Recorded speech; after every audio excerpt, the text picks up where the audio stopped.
Hi guys, my name is Ghaamid Abdulbasat. Thank you so much, Linda. Thank you, Marta, and the team as well for this privilege to share the story that of my work, as well as the stories that we Tanzanians or young Tanzanians are facing with respect to the water resources that are actually surrounding us. So to start with, this is the slide which actually shows us the resources that we are having, and we are actually I can say we are in a verge of losing the resources. So it's basically a glimpse of what the water resources we are having, and we need to acknowledge that the picture at the right-hand side on the top is actually sort of a deforestation which actually affects the water resources and the lakes that we are residing on and surrounding us. Next slide.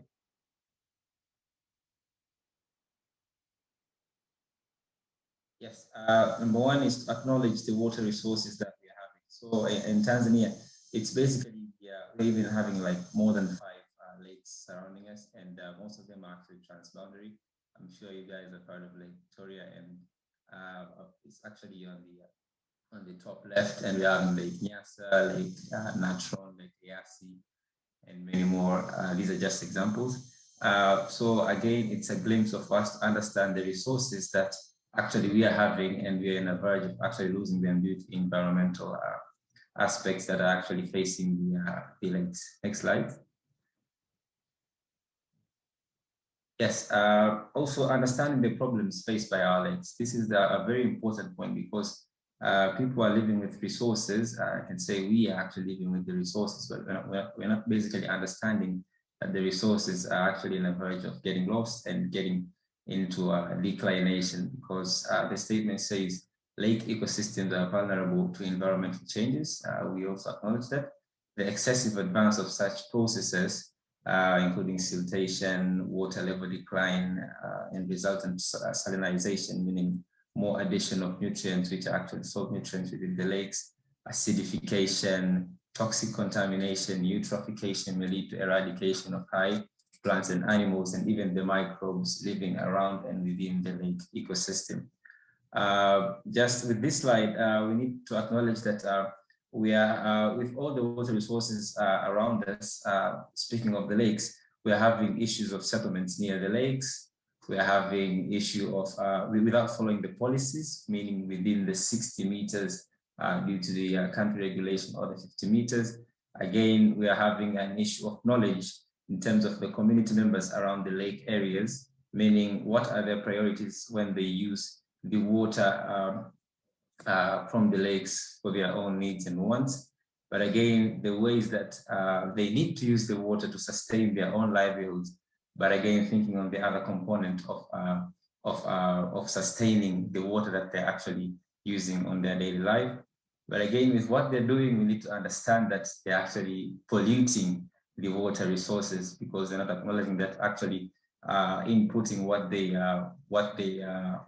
do in their daily activities actually negatively, and mostly negatively, can affect the water resources they are living with. And as a result of eutrophication, which basically addition of nitric and phosphoric nutrients to the lake ecosystems, because actually this can vary, depends on which kind of nutrients, but this is another serious case that we need to understand.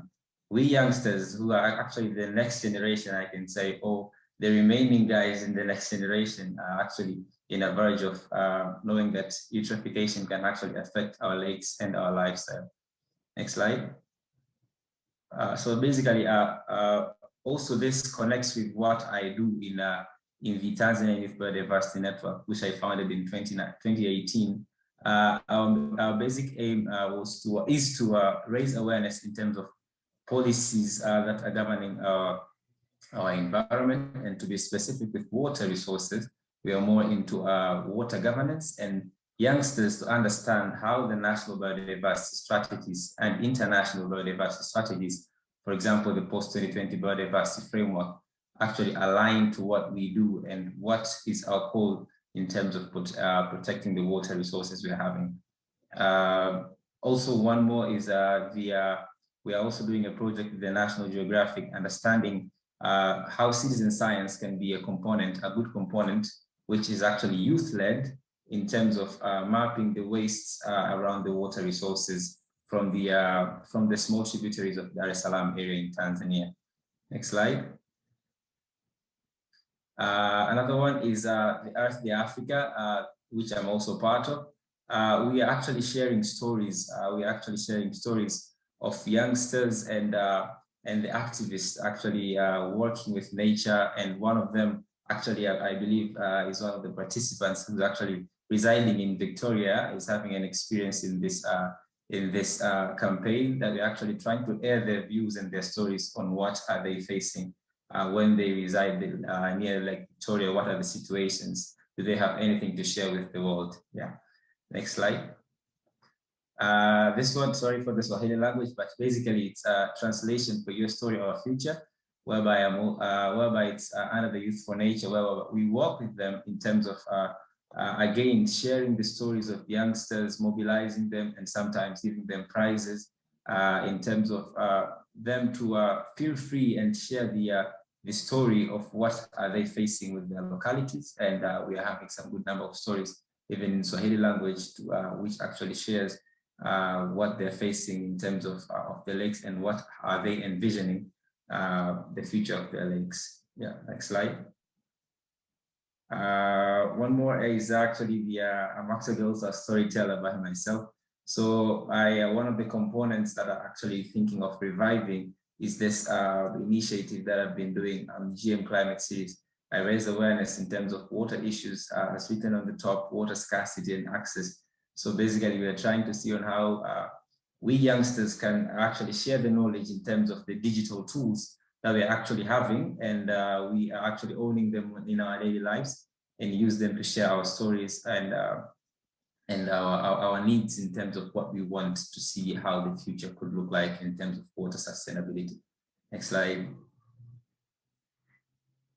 And finally, this collects us together because youngsters, I can say we have this activism with us, but again, we are forgetting that we actually need to learn day to day on our daily lives in terms of what can we research in terms of water. So I'm also part of the UNESCO chair on eco-hydrology, but the basic thing about this is to see on how we can use nature-based solutions in combating the water crisis that we are facing. Speaking of coastal eco-hydrology, as well as the freshwater eco-hydrology, and all of them merging together to see on how the community members, water itself, and the solution to be implemented to be non-engineering solution in terms of coming together with a solution which actually sustain the livelihoods of the people, but again, sustaining the water resources around their community areas. So we're actually now on a 2-year research project with a consortium of universities in Antwerp,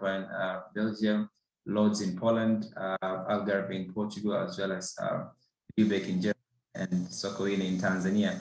What we are basically trying to understand is we youngsters going to the field out there, number one, collecting story, but number two, taking the real-time data by the use of the GIS tools and other real-time available tools to see on how we can put the narrative in terms of, number one, sharing stories, but number two, researching in a real-time way to see on what the problems really are and what solutions can we come up with in terms of nature-based solutions.